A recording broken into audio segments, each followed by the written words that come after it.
Hi, I'm Dan Ackerman, and I am the Executive Leader for Zealand Classes of the RCA, and this is your Whiteboard Wednesday for today. Today we're going to talk about the 3 C's of leading change effectively.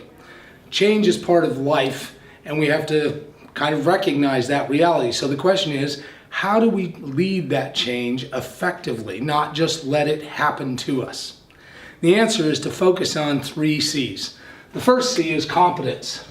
It's really, really important when you begin to face change, whatever that change is as a leader, that you establish what it looks to be competent.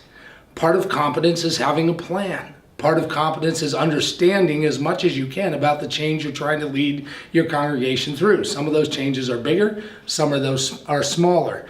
I'm going to give you kind of an imaginary thought about that. The imaginary thought is that you're going on a journey, maybe a backpacking trip, and you've not been out backpacking before.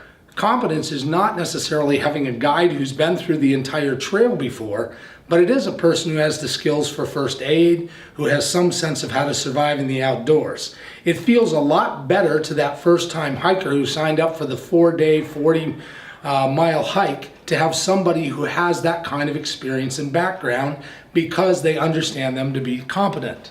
The second part is care.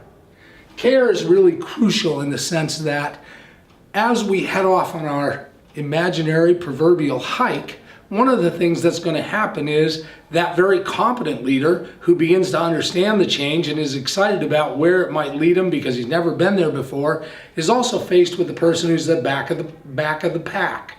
And that person is having trouble with their backpack, hasn't hiked that much, isn't sure how this is all going to work.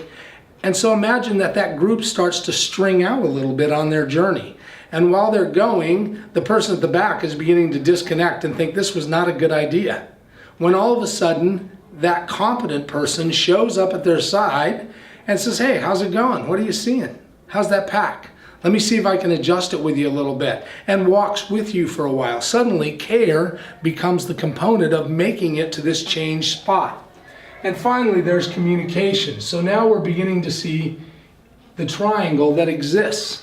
Communication is the idea that you don't just start at the beginning and say, "Hey, we're going to go these 40 miles, 4 nights," and say nothing else. No, we're going to have a conversation as we go. We're going to stop in open meadows and say, "How's it going? What are we learning? What are we seeing as we move on this trip together in our proverbial hike?"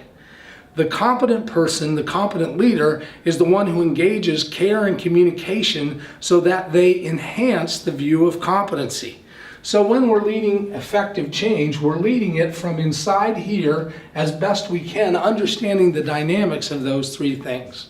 Leading change is never easy, but it goes a lot better if you focus on the 3 C's of competence, care, and communication. And I'm Dan Ackerman, Executive Leader of Zealand Classes, and that's your Whiteboard Wednesday.